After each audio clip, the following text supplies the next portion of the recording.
ಇವತ್ತು ನಮ್ಮ ಕರ್ನಾಟಕ ಸರ್ಕಾರದ ಮುಖ್ಯಮಂತ್ರಿಗಳು ಇವತ್ತು ಬಜೆಟ್ ಮಂಡಿಸಿದ್ದಾರೆ, ಮಾನ್ಯ ಮುಖ್ಯಮಂತ್ರಿ ಸಿದ್ದರಾಮಯ್ಯನವರು.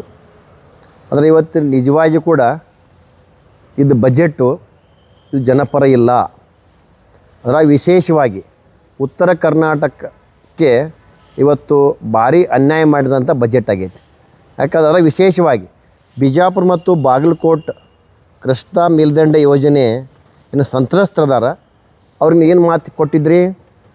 ಪ್ರತಿ ವರ್ಷ 18,000 ಕೋಟಿ ರೂಪಾಯಿ ನಾನು ಈ ಕೃಷ್ಣಾ ಮೇಲ್ದಂಡೆ ಸಂತ್ರರಿಗೆ ಇಡ್ತೀನಿ ಅಂತಕ್ಕಂಥ ಮಾತನ್ನು ಕೊಟ್ಟು ಇವತ್ತು 1 ರೂಪಾಯಿನೂ ಕೂಡ ಇಟ್ಟಿಲ್ಲ ನೀವು. ಅಂದ್ರೆ ಈ ಬಜೆಟ್ ಸಂಪೂರ್ಣವಾಗಿ ಈ ನೀರಾವರಿ ಯೋಜನೆ ಸಂತ್ರಸ್ತರಿಗೆ ನೀವು ಅನ್ಯಾಯ ಮಾಡಿರಿ. ಇದು ಒಂದನೇದ್ದು. ಎರಡನೇದ್ದು ಅದೇ ಮತ್ತು ಮೇಕೆದಾಟು, ಎತ್ತಿನಹೊಳೆ, ಭದ್ರಾ ಮೇಲ್ದಂಡೆ ಇವಕ್ಕೆಲ್ಲ ದಕ್ಷಿಣ ಕರ್ನಾಟಕಕ್ಕೆ ಏನೋ ಸ್ವಲ್ಪ ಅನುದಾನ ತೋರಿಸಿದ್ರಿ, ಆದರೆ ಉತ್ತರ ಕರ್ನಾಟಕಕ್ಕೆ ನೀವು ಅನ್ಯಾಯ ಮಾಡಿರಿ. ಆದರೆ ವಿಶೇಷವಾಗಿ ಬಿಜಾಪುರ ಜಿಲ್ಲೆಯ ಬಾಗಲಕೋಟೆ ಮತ್ತು ಬಿಜಾಪುರ ಜಿಲ್ಲೆಯ ಈ UKPಗೆ ಭಾಳ ಅನ್ಯಾಯ ಮಾಡಿ, ಈ ಪ್ರಾಜೆಕ್ಟ್ಗೆ ಅನ್ಯಾಯ ಮಾಡಿರಿ. ಅದಕ್ಕೆ ನನಗೆ ಈ ಬಿಜಾಪುರ ಜಿಲ್ಲೆಯ ಉಸ್ತುವಾರಿ ಮಂತ್ರಿಗಳು, ಕಾಂಗ್ರೆಸ್ ಶಾಸಕರು ಇದು ನೀವು ಪೂರ್ವವಾಗಿ ನೀವು ಮುಖ್ಯಮಂತ್ರಿ ಗಮನಕ್ಕೆ ತಂದಿರೋ ಇಲ್ಲೋ ಅಂತಕ್ಕಂಥದ್ದು. ಯಾಕಂದ್ರೆ ನಾನು ಕೂಡ ಸಾಕಷ್ಟು ಸಲ ಇದಕ್ಕಿಂತಲೂ ಪೂರ್ವದಲ್ಲಿ ಪತ್ರಿಕಾಗೋಷ್ಠಿಗಳನ್ನು ಮಾಡಿ ನಾನು ನಿಮ್ಮ ಉಸ್ತುವಾರಿ ಮಂತ್ರಿಕೊಂಡು ಎಲ್ಲರಿಗೂ ಮನವಿ ಮಾಡಿದ್ದೀನಿ. ನೀವು ಬಿಜಾಪುರ ಜಿಲ್ಲೆಯ ವಿಚಾರವಾದಿಗಳನ್ನು, ರೈತ ಮುಖಂಡರನ್ನು ಕರೆದು ಒಂದು ಪೂರ್ವಭಾವಿ ಸಭೆಯನ್ನು ಮಾಡಿರಿ. ಅವರ ವಿಷಯಗಳನ್ನು ಕುರಿತು ಮುಖ್ಯಮಂತ್ರಿ ತಿಳಿಸಿ ಬಜೆಟ್ ಇರ್ತಕ್ಕಂಥ ಪ್ರಯತ್ನ ಮಾಡಿ ತಿಳಿದ್ನಿ. ಆದರೆ ಆ ಕೆಲಸ ನೀವು ಮಾಡಿಲ್ಲ.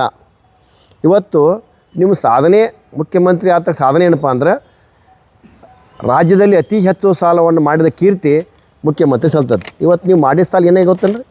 ಇವತ್ತು ಒಬ್ಬ ಕನ್ನಡಿಗನ ಮೇಲೆ 1,17,000 ರೂಪಾಯಿ ಇವತ್ತು ತಲೆ ಮೇಲದ ನೀವು ಮಾಡಿದ ಸಾಲ. ಅತಿ ಹೆಚ್ಚು ಸಾಲ ಮಾಡಿದ ಕೀರ್ತಿ ನಿಮಗದ. ಅದ್ರಾಗ ವಿಶೇಷವಾಗಿ ಈ ಬಿಜಾಪುರ ಜಿಲ್ಲೆಗೆ, ಯಾಕಂದ್ರೆ ಬಡ ಮಕ್ಕಳು ಕೂಡ ಇವತ್ತು ಶ್ರೀಮಂತರು ಮೆಡಿಕಲ್ ಕಲಿತಾರೆ. ಇವತ್ತು ಬಡ ಮಕ್ಕಳಿಗೆ ಕೂಡ ಅನುಕೂಲ ಆಗಲಿ, ಇದು ಬಿಜಾಪುರದಲ್ಲಿ ಒಂದು ಸರ್ಕಾರಿ ವೈದ್ಯ ಕಾಲೇಜ್ ಆಗಲಿ ತೇಸಿಂದ ನೀವು ಏನು ತೆಗೆದುಕೊಂಡು ನಿರ್ಣಯ PP ಮಾಡಿ ಕಾಲೇಜ್ ಬ್ಯಾಡ ಹೋರಾಟ ಮಾಡಿದ್ರೆ, ಆ ಹೋರಾಟವನ್ನು ಹತ್ತಿಕ್ಕಂಥ ಕೆಲಸ ಮಾಡಿದರು. ಅದನ್ನು ಇವತ್ತು ಅಲ್ಲಿ ಹೋರಾಟಗಾರರನ್ನು ಜೈಲಿಗೆ ಕಟ್ಟಿದ್ರಿ. ಇದೆಲ್ಲ ಬಿಜಾಪುರ ಜನತೆಯ ಮನಸ್ಸಿಗೆ ಭಾಳ ನೋವಾಗಿತ್ತು. ಆದರೆ ಆ ನೋವು ಅನುಭವಿಸಿದಂಥ ಭಾಳಷ್ಟು ಸಂಘ ಸಂಸ್ಥೆಗಳು ಒಂದು ಕನಸು ಕಂಡಿದ್ದು, ನಮ್ಮ ನೋವಿಗೆ ಒಂದು ಖುಷಿ ಸಿಗ್ತದೆ ಅಂತಕ್ಕಂಥದ್ದು. ಬಿಜಾಪುರ ಜಿಲ್ಲೆಗೆ ಸರ್ಕಾರಿ ವೈದ್ಯ ಕಾಲೇಜಿಗೆ ಬಜೆಟ್ ದುಡ್ಡು ಇಡ್ತಾರೆ ತಿಳ್ಕೊಂಡಿದ್ವಿ ನಾವು. ಆದರೆ ಇದು ನೋಡಿದರೆ ನೀವು ಏನು ಮಾಡಿರಿ? ಅದಕ್ಕೆ DPR ಮಾಡೋಕ್ಕೆ ಕೊಟ್ಟಿರಿ. ಅಂದರೆ ಇದು ಮೆಡಿಕಲ್ ಕಾಲೇಜ್ ಕೊಟ್ಟ ಇದು ಪರಿಸ್ಥಿತಿ ಇದೆಯಾ? ಸರ್ಕಾರಕ್ಕೆ ನಾ ಕೇಳ್ಬೇಕಾಕೈತಿ. ಇದೆಲ್ಲ ನೋಡಿದ್ರೆ ನಿಜವಾಗಿ ಕೂಡ ನೋವು ಅನ್ಸಾಕತ್ತೈತಿ. ಇನ್ನೊಂದು, ನಾನು ಬಬಲೇಶ್ ಮತಕ್ಷೇತ್ರದವನು ಆಗಿ ಭಾರತೀಯ ಜನತಾ ಜಿಲ್ಲಾಧ್ಯಕ್ಷನಾಗಿ ನನ್ನ ಮತಕ್ಷೇತ್ರ ಕೂಡ ಬಬಲೇಶ್ ಮತಕ್ಷೇತ್ರ. ಇವತ್ತು ಬಾಬಾನಗರದಲ್ಲಿ 0.6 TMC 620 ಕೋಟಿ ಇದಕ್ಕೇನು ಮಾಡಿರಿ ನೀವು? ಇದು ಕೂಡ ಅದೇ ರೀತಿ. ಇದಕ್ಕೇನು ದುಡ್ಡು ಇಡಬೇಕಲ್ಲ? ಬಜೆಟ್ ಅಂದ್ರೆ ಏನು ದುಡ್ಡು ಇಡೋದು? ಇದು ರಾಜಕೀಯ ಪ್ರಚಾರದ ಭಾಷಣ ಅಲ್ಲ.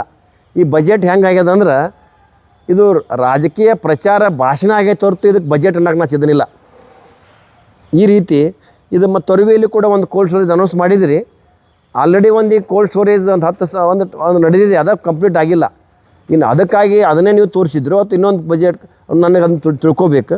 ಒಟ್ಟಾರೆ ಈ ಸರ್ಕಾರ ಬಿಜಾಪುರ ಜಿಲ್ಲೆಗೆ ಅನ್ಯಾಯ ಮಾಡಿದೆ ತಿಳಿಯಕ್ಕೆ ನಾನು ಈ ಬಜೆಟ್ ಇದು ಜನಸಾಮಾನ್ಯರ ಖುಷಿ ತರೋದಲ್ಲ. ಇದು ಬಜೆಟ್ ಪರಿಪೂರ್ಣ ಇದು ವಿಫಲ ಆಗೈತಿ. ಈಗ ಸದ್ಯದ ಈ ಬಜೆಟ್ ನೋಡಿದ್ರೆ ಕಾಂಗ್ರೆಸ್ ಸರ್ಕಾರ ದುಡ್ಡಿಲ್ಲ, ಹಣ ಇಲ್ಲ, ಸರ್ಕಾರದ ದಿವಾಳಿ ಆಗ್ಯದ. ಇದು ಏನು ಮಾಡೋಕ್ಕೈತೆ ಅಂದ್ರೆ ಅವ್ರು ಅದನ್ನು ನಾನು ಹೇಳಿದಂಗೆ ಈ ಗೊಂಬೆ ಆಟ ಆಡಿಸಿದಂಗೆ ಜನರನ್ನು ಮೂರ್ಖ ಮಾಡ್ಲಿಕ್ಕೆ ಹೊಂಟಿದ್ದಾರೆ. ನಾ ಮುಖ್ಯಮಂತ್ರಿಗೆ, ಸರ್ಕಾರಕ್ಕೆ ನಾನು ಹೇಳ್ತೀನಿ, ಜನ ಈಗ ಜಾಗೃತರಾಗ್ಯಾರ. ನಿಮ್ಮ ಬಜೆಟ್ ಬಿಜಾಪುರ ಜಿಲ್ಲೆ ಅಥವಾ ರಾಜ್ಯ ಜನರಿಗೆ ಪರಿಪೂರ್ಣ ಅರ್ಥ ಆಗ್ಯದ. ಇದನ್ನೆಲ್ಲ ನೋಡಿದರೆ ನೀವು ಬೇಗನೆ ರಾಜೀನಾಮೆ ಕೊಟ್ಟು ಹೋಗೋದು ಚಲೋ ಒಳ್ಳೆಯದು ಅಂತಕ್ಕಂಥ ಒಂದು ಮನವಿಯನ್ನು ನಾನು ಈ ಮುಖ್ಯಮಂತ್ರಿಗಳಿಗೆ, ಕಾಂಗ್ರೆಸ್ ಸರ್ಕಾರದೆಲ್ಲ ಪ್ರತಿನಿಧಿಗಳಿಗೆ ಮಾಡೋಕ್ಕೆ ಇಚ್ಛೆಪಡ್ತೀನಿ. ರೈಟ್.